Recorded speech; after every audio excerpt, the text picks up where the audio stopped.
Welcome back, everybody. It's time for another deep dive, and this one's going to be fun. This one's going to be interesting. You guys, threw us a real curveball this time. A real challenge indeed. Not only do you want the 10-point summary at the end, but you want us to do it with no word repetition. I don't even know if that's possible. It'll be a fascinating linguistic experiment for sure. For sure. All right, well, we're going to give it a try. Let's dive in. Okay, so the book we're tackling today is Becoming the 1% by Dennis Crosby, Mm. and it is a 7-day plan to kind of overhaul your productivity, taking a lot of the same habits that highly successful people use and kind of distilling it down to a program that should help you become a productivity powerhouse in just a week. Yeah. So pretty big promises right off the bat. And the central argument is that time management really boils down to self-management. It's about making conscious choices of how we spend our time. So it's not about necessarily fitting more into our schedules, but just really being intentional with the 24 hours we have. Precisely. And a key part of that is recognizing the difference between what Crosby calls real work and pseudo work. And this goes back to the Pareto principle, the 80-20 rule. Oh, yeah, the idea that 80% of our results come from 20% of our effort. So how does that play into productivity? Well, think about the activities that really move you towards your goals, the ones that create the most impact. That's your real work. Everything else. The busy work that might fill your day but doesn't contribute much to your progress, that's the pseudo work. So the key is identifying and then prioritizing those high-impact actions. Does the book give us any guidance on how to do that? It does. It introduces this idea of your area of impact, or your AOI, which is all about understanding which actions yield the greatest return in each area of your life. The book also gets into some really fascinating brain science when talking about goal setting. It does. Crosby highlights that our brains are actually wired to view our goals as extensions of ourselves, making their achievement critical to our sense of self. He talks about the dopamine-driven reward system, how our brain releases those feel-good chemicals as we make progress towards our aspirations. There's a potential danger here, though, isn't there? The book cautions against setting goals that are rooted in insecurity rather than genuine desire. Absolutely right. If our goals are coming from a place of needing external validation or fear of failure, they might not lead to true fulfillment. It's about aligning our goals with our core values, understanding the why behind what we're pursuing. Is it driven by what truly matters to us, or are we chasing someone else's definition of success? Authenticity is key. Let's dig into this concept of unlocking our potential through our area of impact, or AOI. Okay, I'm excited to hear more about this. So AOI is understanding what activities have the biggest impact in different areas of our lives. Does the book give any specific examples? It does. Crosby shares a story about realizing, as a marketing director, that he wasn't focusing on his AOI. He was spending too much time on low-yield tasks. By shifting his focus, he saw dramatic improvement in his results. That's interesting. So for our listener then, how can they go about figuring out their own AOI? What are some practical steps they can take right now to pinpoint those high leverage activities in their work and personal life? That's a great question, and the book actually offers some practical exercises for doing just that. One approach is to list out all of your regular activities and rank them based on their impact on your goals. It really forces you to assess what's truly moving the needle and what's just keeping you busy. I like that, cutting through the clutter and zeroing in on what really matters. Right. Okay, so let's say we've identified our AOI. How do we make sure we're consistently engaging in those high impact activities? Well, the book proposes a strategy called Slaying Your Dragon, which is all about tackling your most challenging task first thing in the morning to unlock incredible productivity for the entire day. It's like facing your fears head on, like those mythical heroes. Except in this case, the reward is a surge of accomplishment and momentum. Exactly. You conquer that one daunting task, that dragon, and it unleashes a cascade of motivation. The question is, how do we actually overcome procrastination, those tasks we just naturally tend to avoid? Right, that's the million-dollar question. Yeah. We all have those things looming over us, but actually getting started can feel impossible. What does the book recommend? Crosby advocates for a technique he calls the ultimate hour. This is about carving out dedicated 60-minute blocks of focused work, minimizing distractions, and leveraging the principle of inertia. Okay, tell me more about that. How does inertia play a role? Well, once we start a task and get some momentum going, our brains tend to want to stay in motion.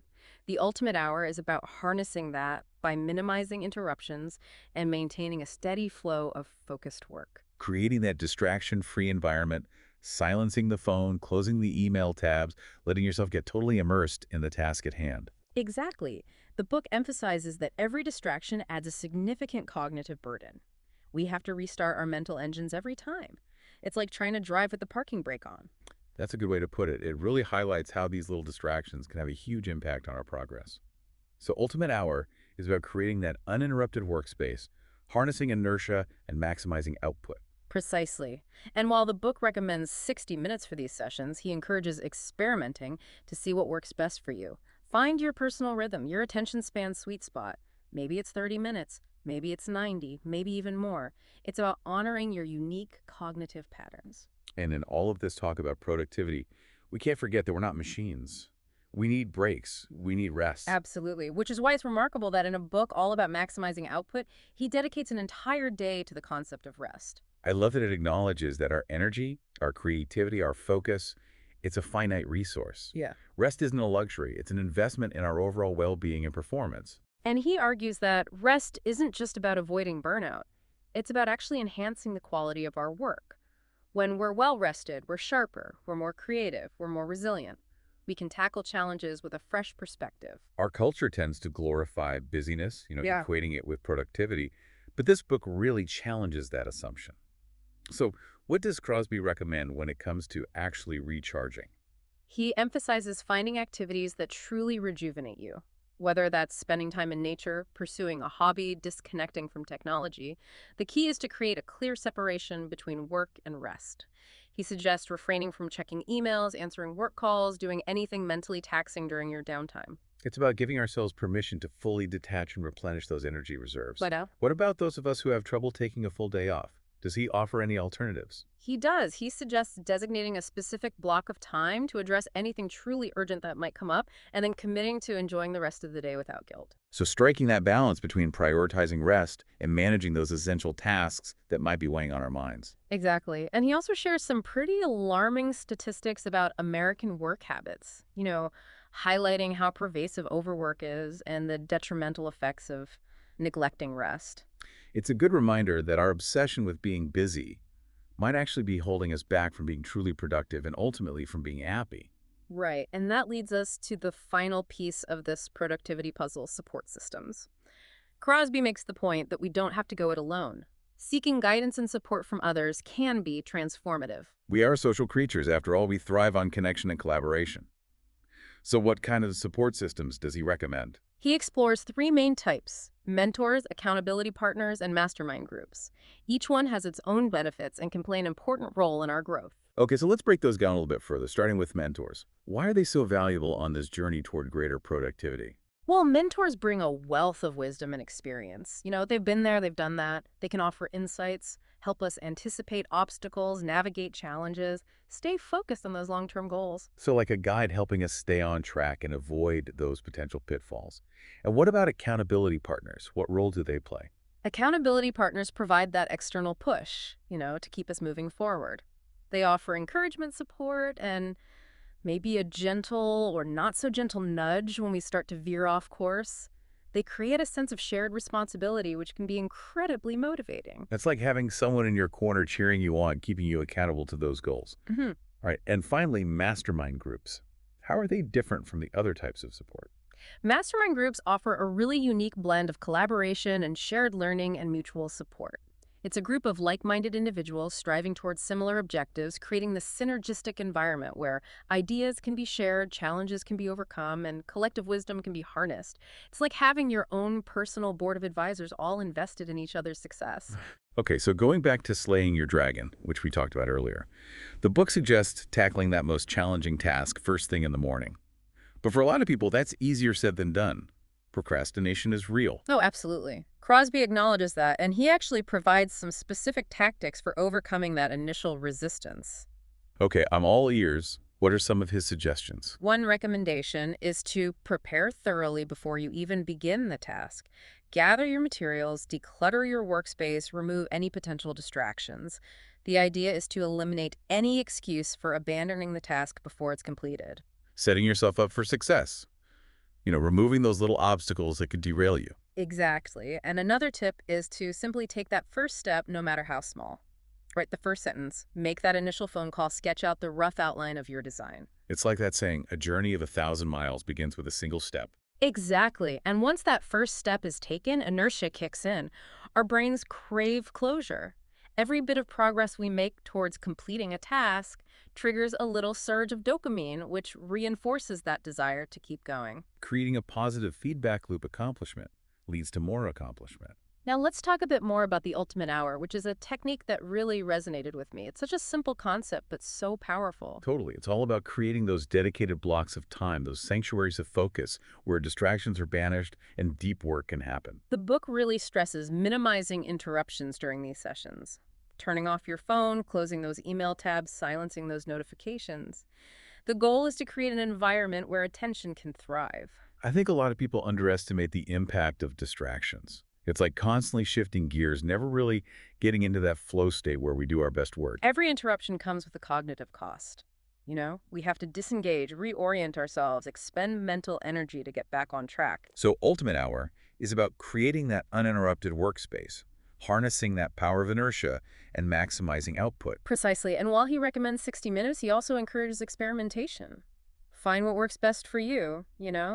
Maybe your ultimate hour is actually 30 minutes or 90 minutes or even longer. Honor your natural rhythms. In the midst of all this talk about productivity, though, we can't forget that we're human. We need breaks, we need to recharge. Which is why it's so refreshing that in a book about maximizing output, he devotes an entire day to the concept of rest. It's such an important point. Our energy, our creativity, our focus, they're all finite resources. Rest isn't a luxury. It's essential for our well-being and ultimately for our performance. And he makes the case that rest isn't just about preventing burnout, it's about improving the quality of our work. When we're well rested, we're sharper, we're more creative, we're more resilient. We can approach problems with renewed energy. Our culture often glorifies busyness, equating it with productivity. But this book challenges that. So what does Crosby recommend when it comes to actually recharging? He emphasizes finding activities that truly rejuvenate you. Whether that's spending time in nature, pursuing a hobby, or simply disconnecting from technology, the key is to create a clear separation between work and rest. He suggests no checking emails, no answering work calls, no mentally taxing activities during your downtime. Giving ourselves permission to truly detach and replenish those energy reserves. For those of us who have trouble taking a full day off, does he offer any alternatives? He does. He suggests designating a specific block of time to address anything truly urgent that might come up and then committing to enjoying the rest of the day guilt-free.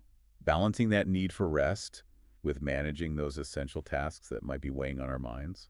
And he also presents some pretty startling statistics about American work habits, really highlighting how pervasive overwork is and the detrimental effects of neglecting rest. It's a wake-up call, reminding us that our obsession with being busy might actually be holding us back from being truly productive and ultimately from being happy.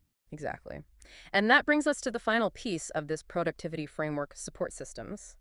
Crosby emphasizes that we don't have to go it alone. Seeking guidance and support from others can be a game changer. We are social creatures by nature. We thrive on connection and collaboration. So what kind of support systems does he recommend? He explores three main categories: mentors, accountability partners, and mastermind groups.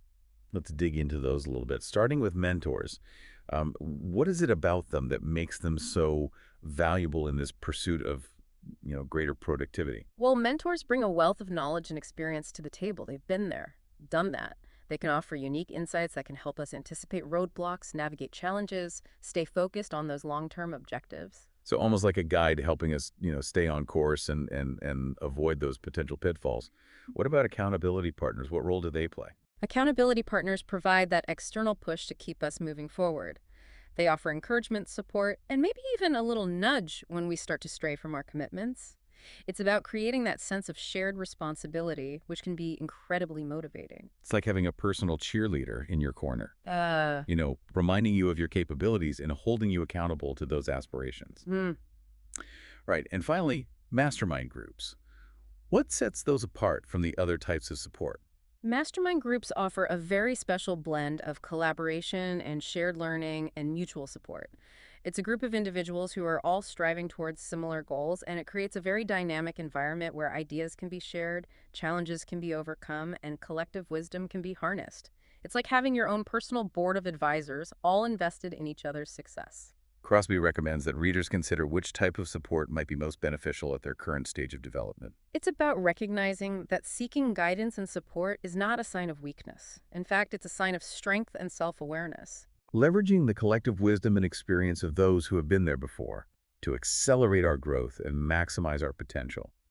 And as we've seen, becoming the 1% provides a lot of practical tools and techniques for increasing productivity, but it also emphasizes aligning those goals with our values. Making sure that our pursuit of greater output is in service of a higher purpose, enriches our lives in a meaningful way, and ultimately leads to greater fulfillment.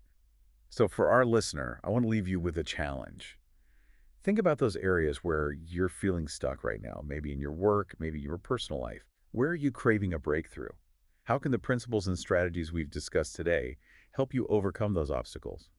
How can you apply these insights to unlock your full potential and achieve greater fulfillment? We've given you a roadmap, a set of tools and strategies, but the real power comes from taking action and putting them into practice. The ingredients are there, but it's up to you to create the masterpiece. What a fantastic analogy. And remember, the journey toward mastery is ongoing. It's a constant process of refinement and improvement. Embrace new strategies, adapt your approach, and never stop striving. Become the architect of your own success, the conductor of your own productivity symphony. Beautifully said. So let's circle back to that challenge we set for ourselves at the beginning of this deep dive, crafting a 10-point summary without using the same word twice.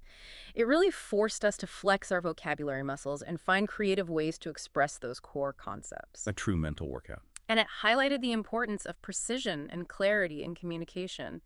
If we can't articulate our ideas clearly, how can we expect others to understand them? Absolutely. So are you ready for one final thought-provoking question for our listener? Always. Now that you have these tools, these insights, this understanding of productivity, what will you create? What impact will you make on the world? Dream big, aspire boldly, and let's get to work. We'll leave you to ponder those possibilities. Until next time, keep exploring, keep striving, and never stop learning.